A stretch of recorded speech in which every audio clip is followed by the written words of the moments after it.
Welcome to our Edmonton Catholic Schools Supporting Your Language Learner at Home session. My name is Sarah Federation, and I am your host.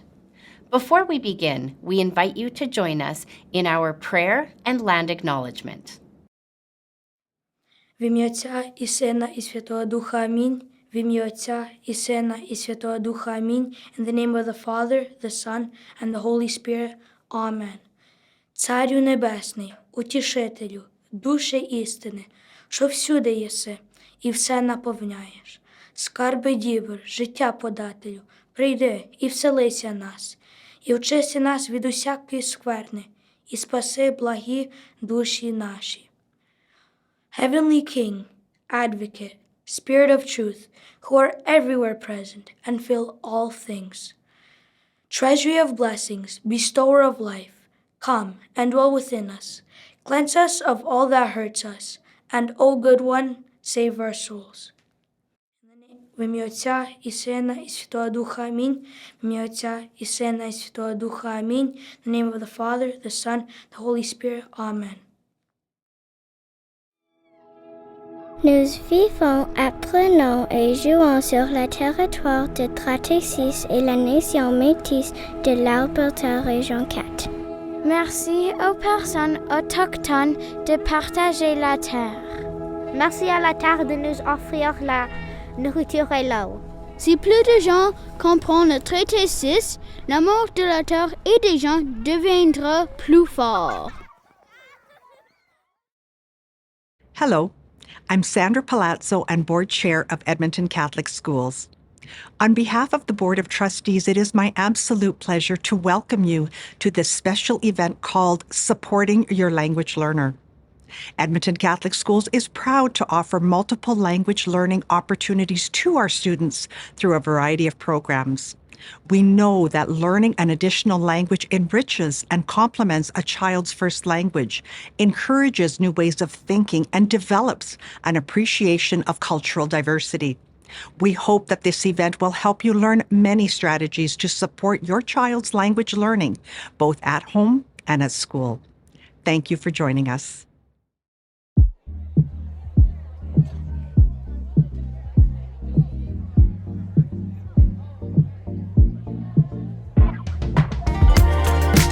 In an increasingly interconnected world, learning an additional language has many benefits. The journey begins here at Edmonton Catholic Schools. It gives us the unique opportunity to communicate with a wide range of people for both personal and professional reasons. It has been shown to improve memory, problem-solving skills, critical thinking, and enhance concentration. Learning an additional language opens the door to viewing the world through different cultural perspectives. Ми послухаємо цю історію, так? Добре? Ви готові? Добре. It also means double the friends, double the music, double the books, double the movies, and double the fun for you to explore and enjoy throughout your life. There's French immersion, Spanish bilingual, and Ukrainian bilingual. There's also a variety of culture courses: Italian, Filipino, and Nehiwa Pimatsuwin Cree, French as a second language, and Spanish as a second language. Open up your child's world and join us in one of our language programs here at Edmonton Catholic Schools.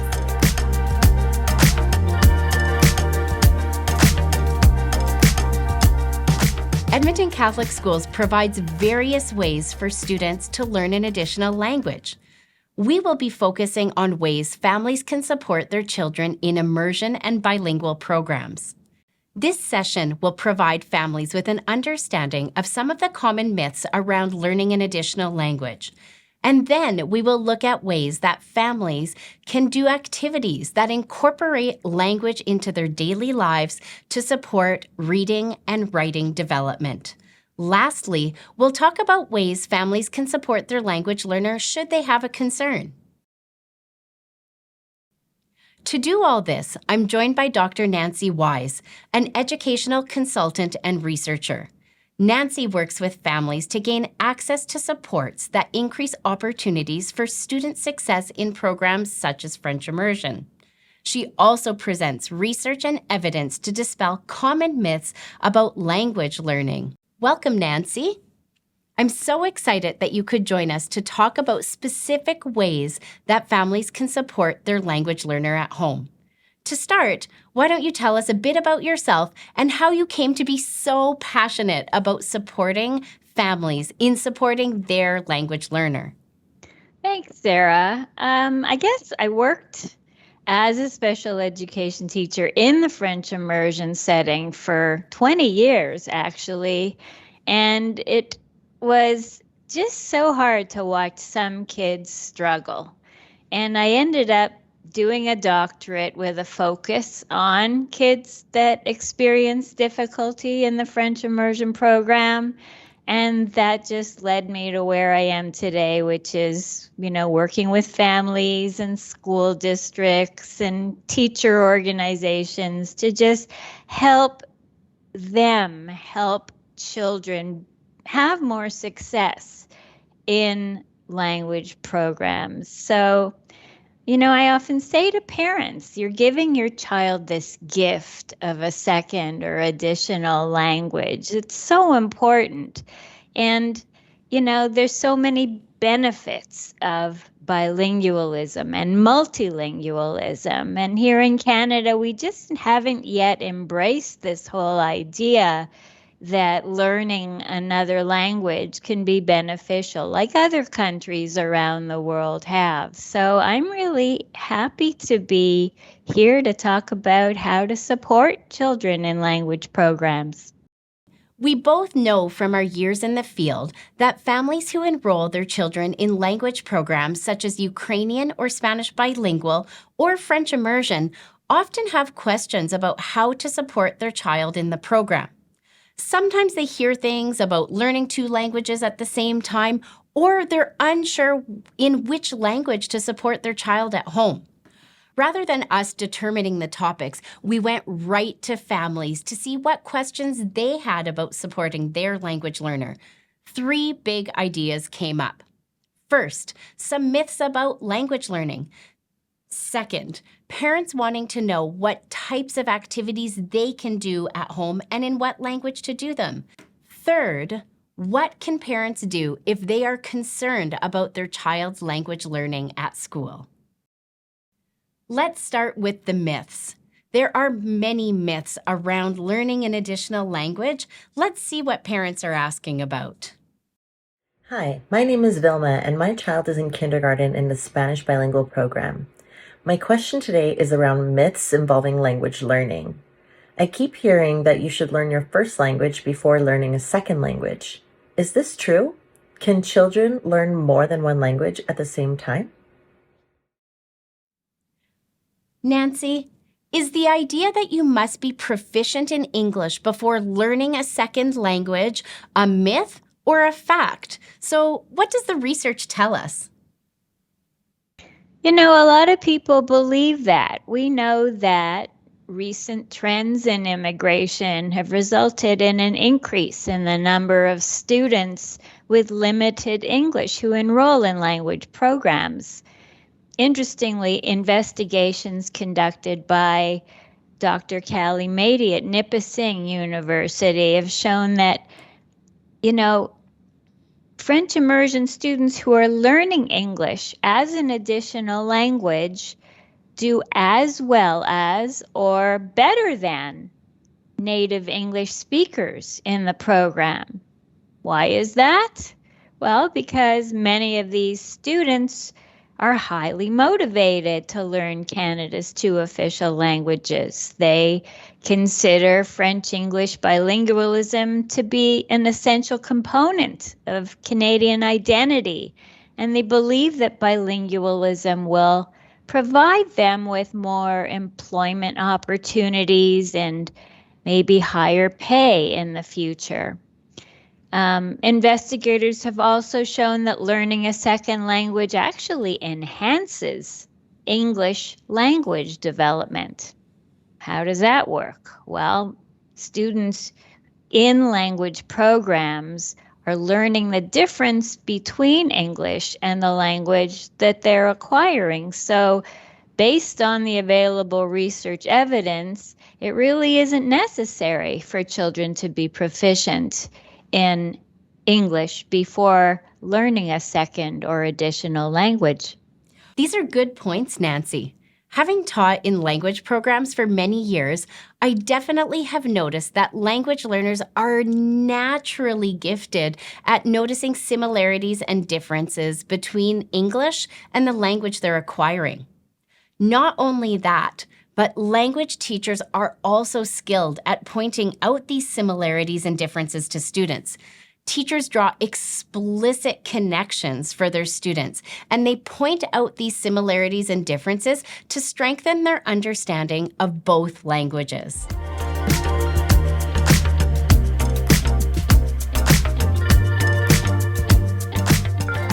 My name is Michelle. My child is in grade 5 in the Ukrainian bilingual program.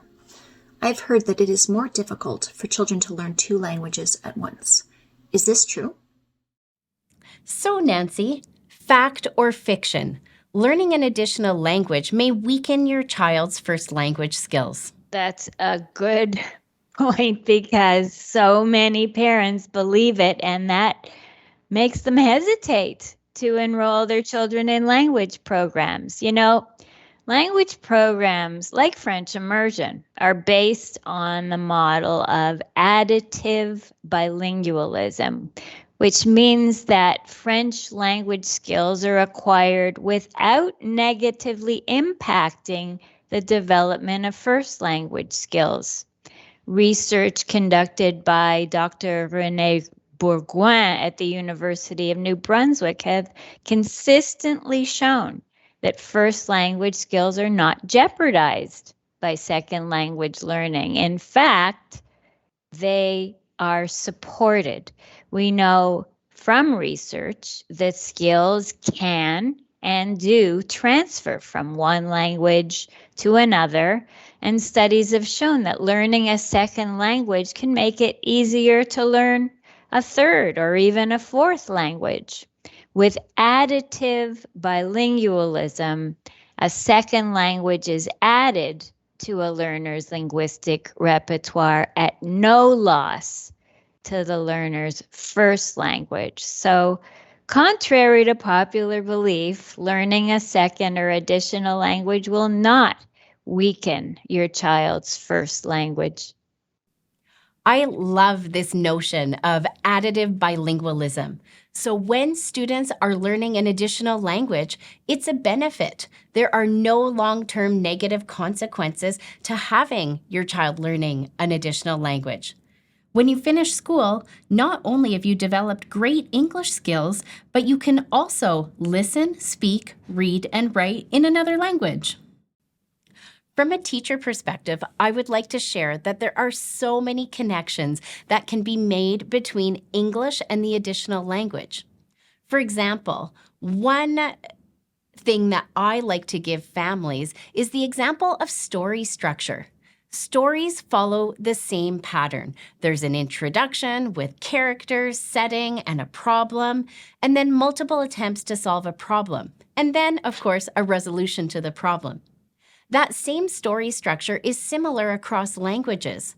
So as a teacher, I might introduce the concept of the parts of a story in English, and then when I'm teaching in the target language, I will make connections to what I've already taught in English.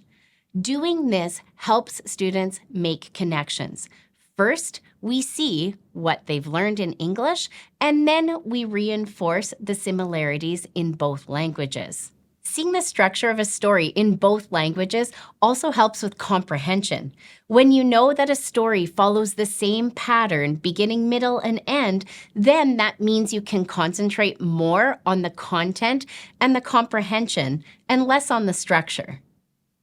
Nancy, our next topic is about specific ways that families can support their language learners at home. I know this is a topic that you are particularly passionate about. Let's see what kind of questions parents are asking.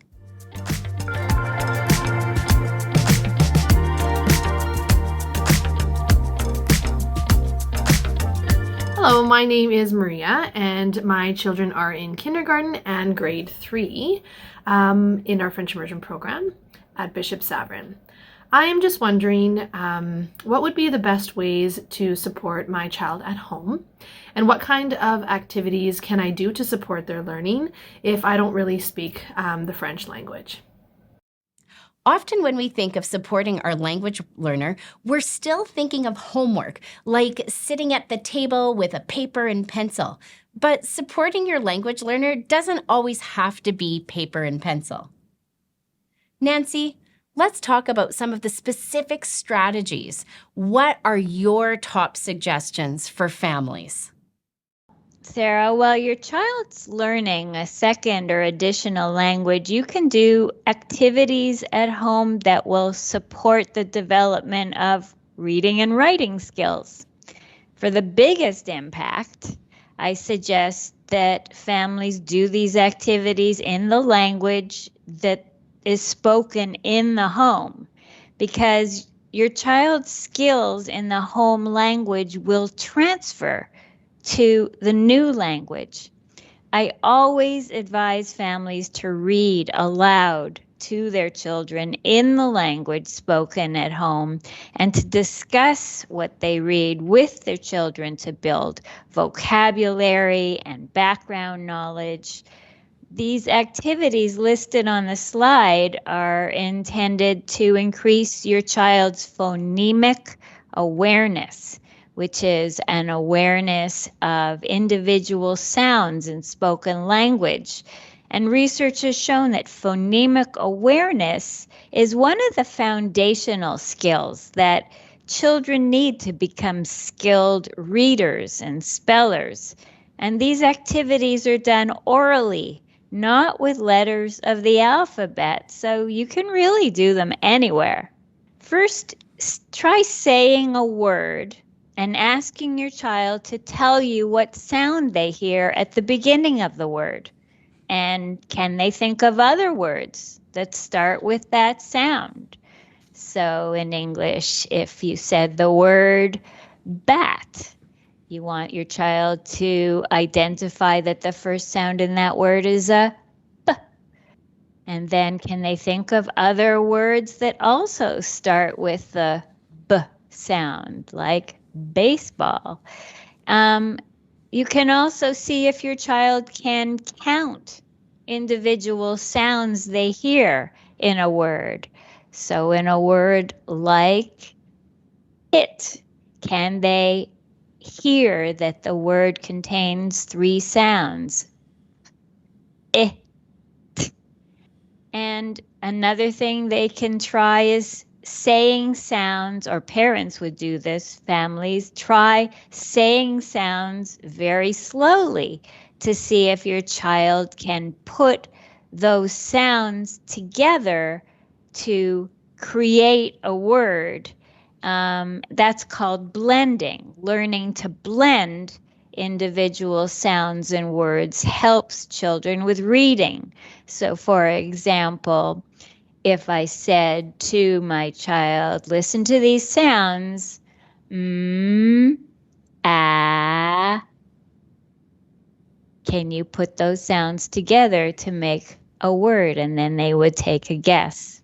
And finally, parents can say a word and ask their child to tell them the individual sounds that they hear in that word. This helps them with spelling. It's a skill that's called segmenting. These are such great strategies for language learners, Nancy.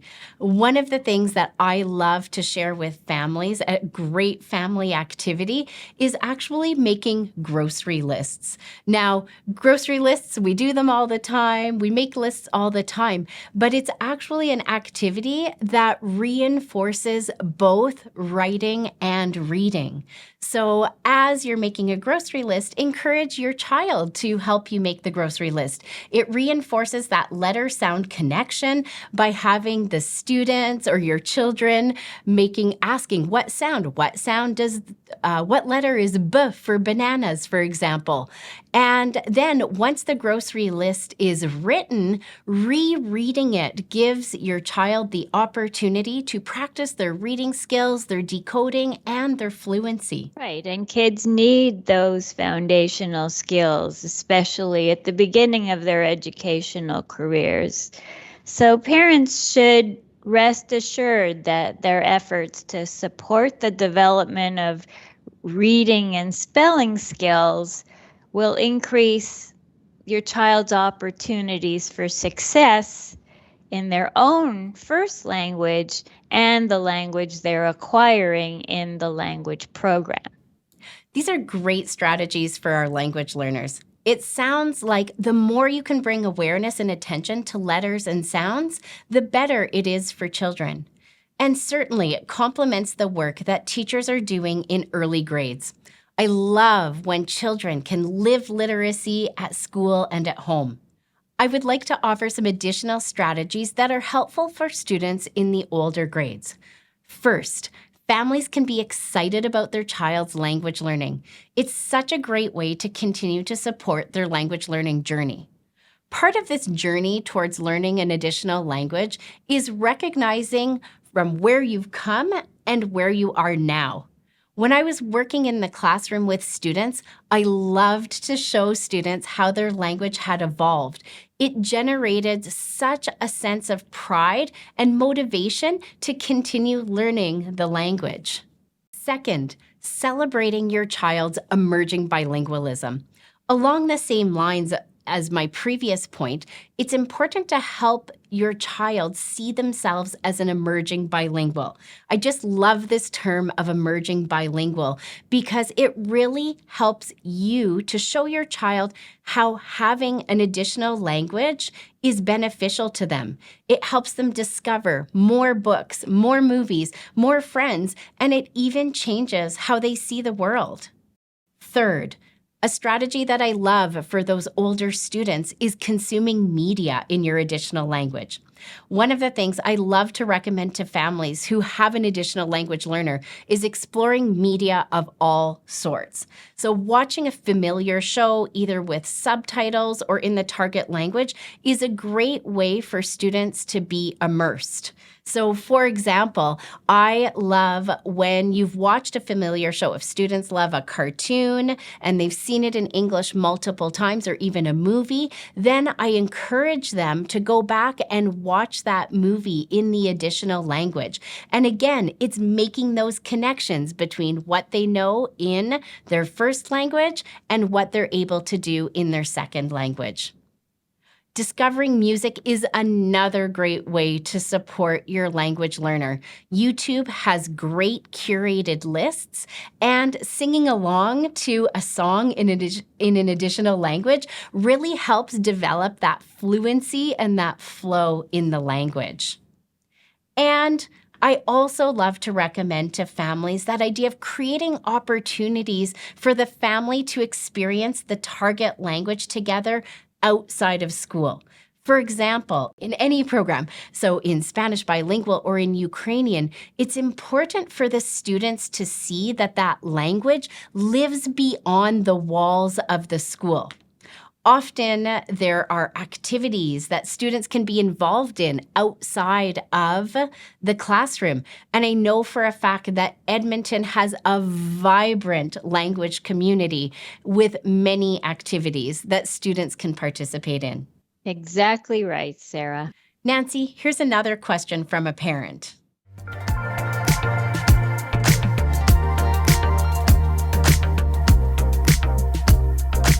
Hi, my name is Carmelo Restaro, and our kids are in kindergarten as well as in grade 2, and they are both in the Spanish bilingual program.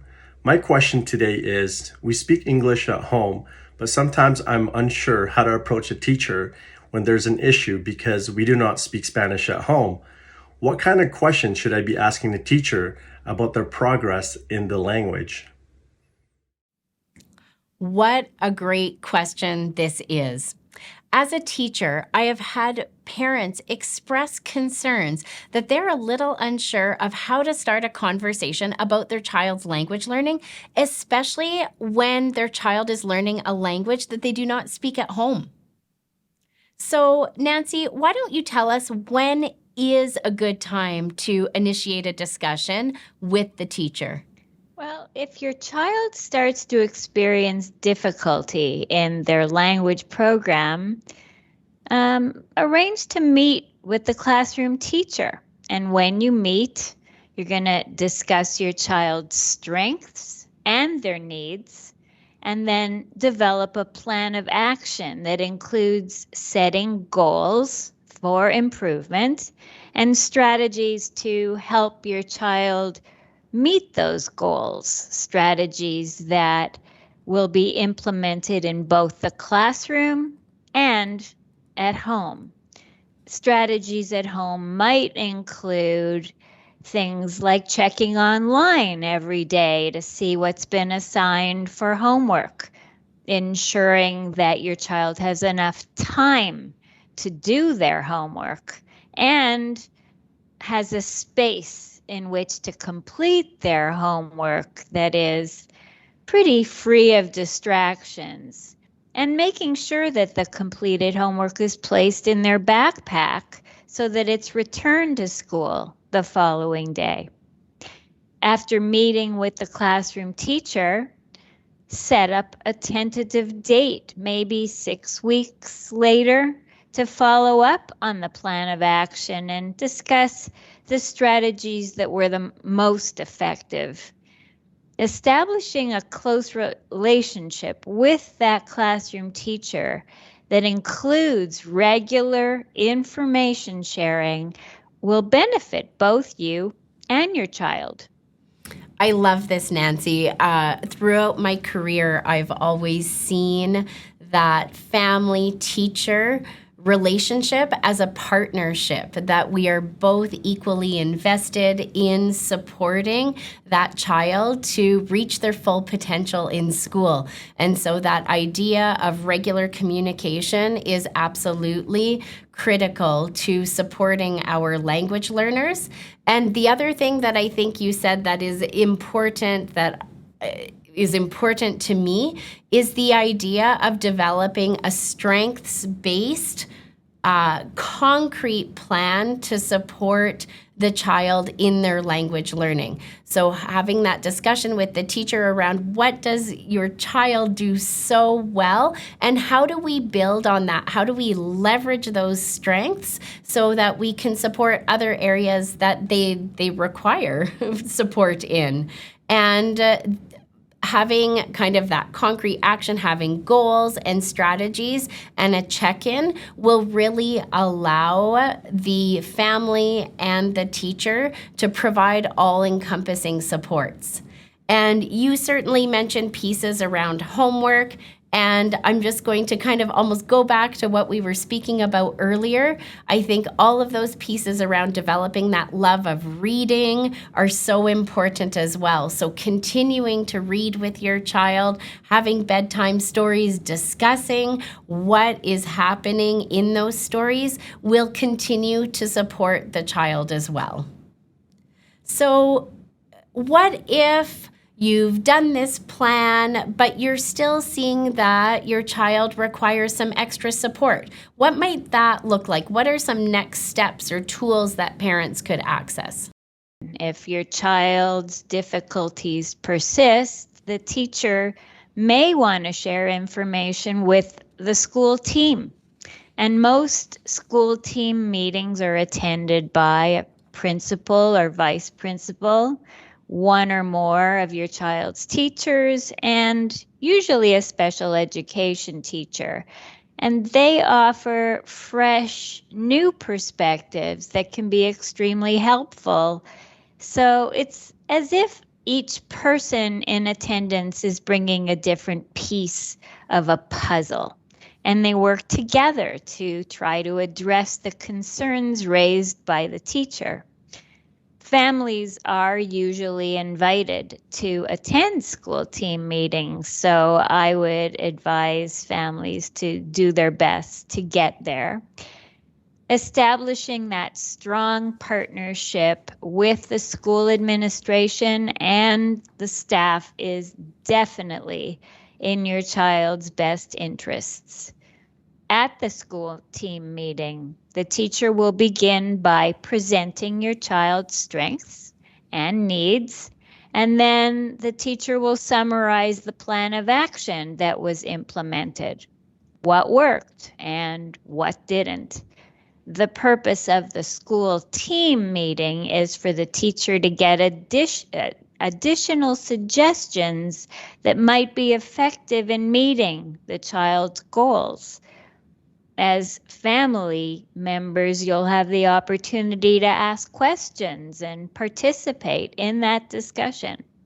And at the end of the school team meeting, there will be a new plan of action, the purpose of which is to increase your child's opportunities for success. And research has consistently demonstrated that with support, most children can be successful in language programs. That's such an important message to reinforce, is that most children can be successful in language programs, and sometimes they just need a little bit of extra support. And so what I'm hearing you say is that this is very much a partnership between families and the school, and by sitting together and discussing together, we're able to create solutions and come up with solutions from many different angles to ensure that our language learners are supported.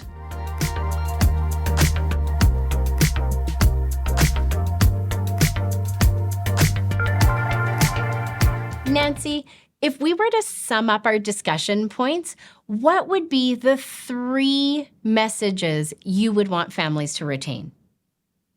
Well, I guess firstly, I wouldn't want families to hesitate to enroll their child in language programs. Don't worry if they're not proficient in English, and don't worry that it will weaken their first language skills. Secondly, by doing these phonemic awareness activities in your home language, that's going to improve your child's reading and spelling skills. And it's in their best interest to have those skills well developed in their first language, because those skills will transfer. And lastly, if your child experiences some difficulty in a language program, you can take steps that will increase their opportunities for success. And that'll involve partnering with school staff and getting your child the support that they need. Thank you, Nancy, for sharing your time and expertise with us. And thank you, Sarah, for all those great examples from your experience in the classroom. This is all going to be so beneficial to families. Families, we hope that this session has provided you with some additional ideas about how to support your language learner at home. Before we go, more information about our language programs can be found at ecsd.net. Thank you for watching.